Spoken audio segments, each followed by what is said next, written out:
झमेल करेलू तभी ना मेकअप के। तो नमस्कार, हम रोशन कुमार पांडे। तो स्वागत बा आपके हमारे चैनल भतकही अड्डा में।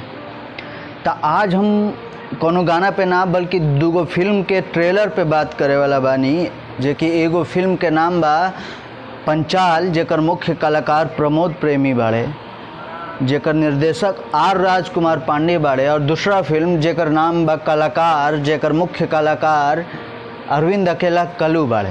ना गजरा ना झूड़ा नहीं गजरा, सिंपल में ही रहेलू ना झमेल।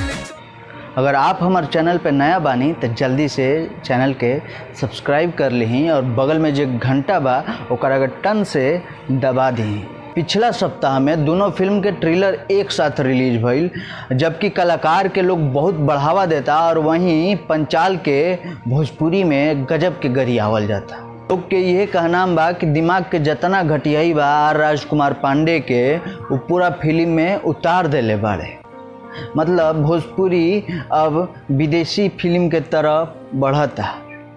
मतलब भोजपुरी के जौन अस्तित्व है, भोजपुरी जौन कहाला वो भोजपुरी नइखे रह गई। उहे कलाकार जेमें अरविंद अकेला कल्लू काम कैले बाड़े ओकर लोग बहुत ज़्यादा सराहना करता।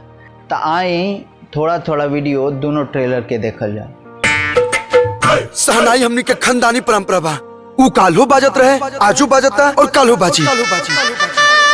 एक बात याद रखिए कि सहनाई खाली साधन नहीं के बजावे के, बल्कि एक साधना बा।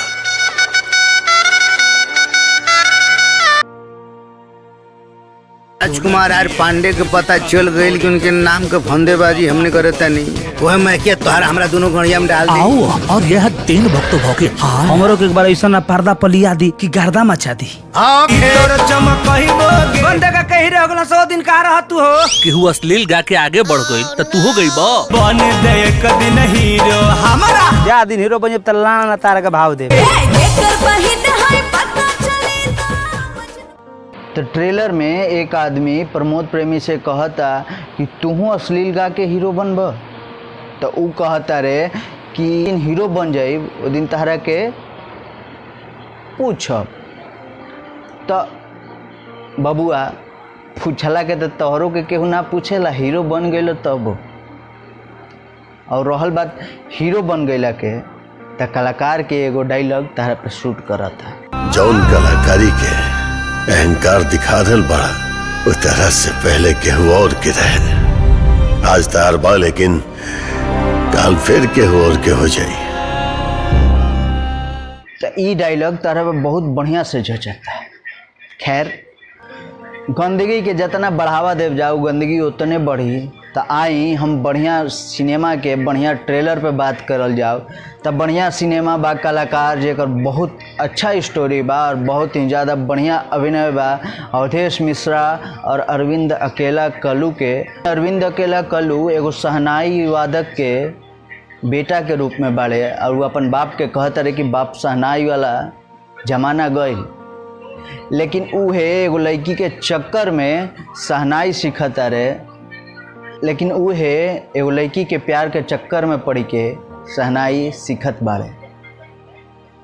खैर, बहुत ही बेहतर फिल्म बा और अभिनय में भोजपुरी में बहुत ही बढ़िया नाम करत बाड़े अरविंद अकेला कल्लू।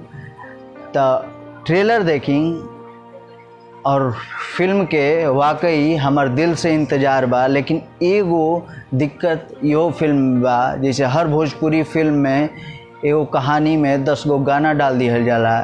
हमारा लागता कि वैसे ही देखे के मिली, लेकिन एगो कलाकार और एगो बढ़िया कहानी खातिर और एगो बढ़िया देखे वाला दर्शक खातिर ये फिल्म बहुत बढ़िया साबित होखे वाला बा।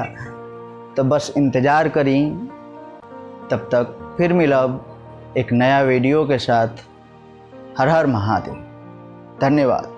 जब तक लड़की कुंवारी है, जब तक लड़की कुंवारी है, इसकी है उसकी है हमारी।